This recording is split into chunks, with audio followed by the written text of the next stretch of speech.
Hello students, this is Seema Singh, your SSC teacher. Students, we will start our new chapter 5 in history, the medieval architecture. Students, the medieval period saw great development in the field of architecture. Architecture means the art of buildings. Historical monuments. Historical monuments are the two broad types, religious monuments and secular monuments. Religious monuments are buildings that have been built and used for religious purpose. Early region of India evolved its own art and architectural traditions depending upon the local climate, culture and belief. During the different periods of history, Indian art and architecture are influenced by foreigners like to Greek, the Rome, the Arabs and the Turks who visited India as traders or invaders. The early medieval period.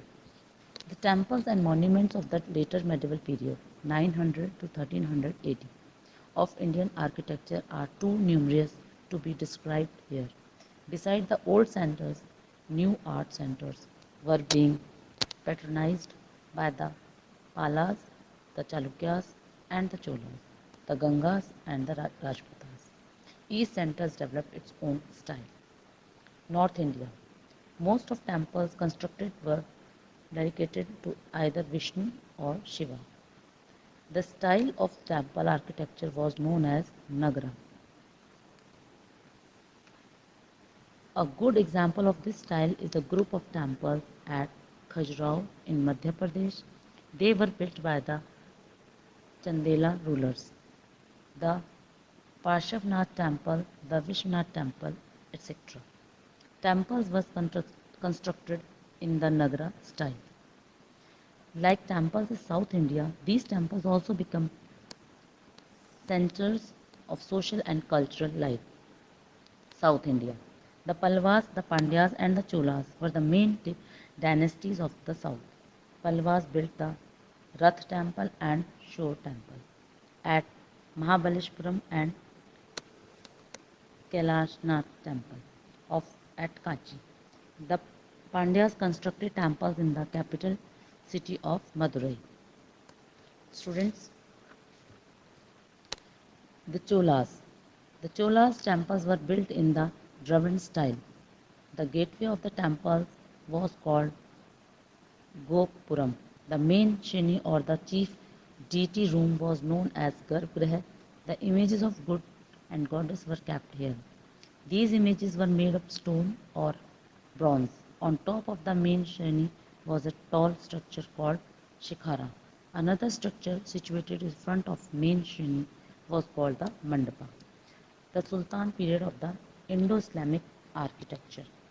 The Indo-Islamic style was neither strictly Islamic nor strictly Hindu. The architecture of the medieval period can be divided into two main categories. They were the Delhi or the imperial style and the Mughal architecture. Features. The most important symbols of Indo-Islamic architecture in India is the tomb, which evolved from the basic cube and hemisphere of the early phase in a more detailed form during the Mughal period. In the Mughal period, multi-chambers were made and tombs were set in garden known as the Charja Bagh. Monuments. The Sultans of Delhi built many monuments. Qutbuddin Aibak built the Quat-ul-Islam Mosque in Delhi and the Dhai Din Ka Jhopda in Ajmer. He also started the construction of the Qutub Minar. It was ultimately completed by Iltutmish. The Qutub Minar is a masterpiece of Indo-Islamic architecture. It was designed by Muslim architects but built by Hindu craftsmen. It is 240 feet high. The Qutub Minar is considered one of the wonders of the medieval world. The regional kingdoms. The Indo-Islamic style of architecture influenced the regional kingdoms also. Ahmad Shah of Gujarat and founded Ahmedabad and decorated it with a beautiful structure. Rajput kingdoms. The ruler of the small kingdoms in the Rajput region built many forts. The Mehergarh fort in Jodhpur and the fort of Chittor are massive structures. Rana Khomba of Mewar built the famous victory tower at Chittor. Vijayanagar. The capital of Vijayanagar Empire was Hampi. It had beautiful buildings, especially temples. Bahmani.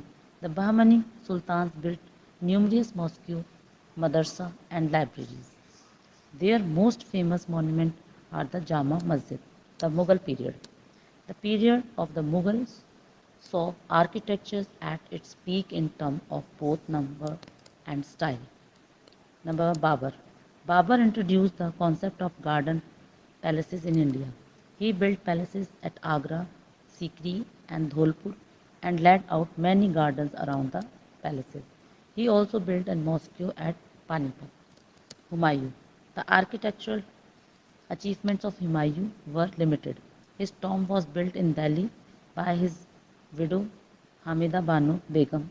The tomb has a double dome. Akbar. Akbar's region saw the fusion of Persian, Central Asian and Indian style of architecture and the creation of a new style. This can be seen in the buildings. And Fatehpur Sikri, the new capital that Akbar built near Agra. The buildings here such as a Buland Darwaza, Panch Mahal, Palace of Birbal, Jodha Bai Palace, etc. Jahangir. Many of the Muslim rulers created large gardens and water fountains and canals at many places in North India. Among the Mughal emperors, Babur and Jahangir were particularly fond of the garden. The 18th century. There was degradation in architecture during this period. The most famous monuments built during the region of the later Mughal is the tomb Safdarjung in Delhi. The tomb is located in the middle of a garden and has a single dome. Case study. Shah Jahan and patronage of architecture. Features on monument. Under Shah Jahan, there was a change in building style and valla material. Red sandstone popular with Akbar and Jahangir was replaced by white marble. The walls began to be decorated with precious and semi-precious stones. Monument constructed. The early buildings of Shah Jahan include the tomb of Jahangir near Lahore and the tomb of Noor Jahan. He also constructed many mosques. The Moti Masjid in Agra was completed in 1653. Taj Mahal. The most famous monument constructed by Shah Jahan is the Taj Mahal. He built it in memory of his wife, Mumtaz Mahal. The monument is as tall as a 20-story skyscraper. It took 22 years to build and was constructed at a cost of 32 million rupees. Over 20,000 laborers worked on it day and night. Red Fort. Shah Jahan ruled from Agra but later on he shifted his capital to Delhi. In 1639, Shah Jahan led the foundation of new city Shahjahanabad. He built the Red Fort here. It has numerous beautiful structures. Diwan-e-Aam, Diwan-e-Khas, Shah Burj, Rang Mahal, etc. Thank you, students.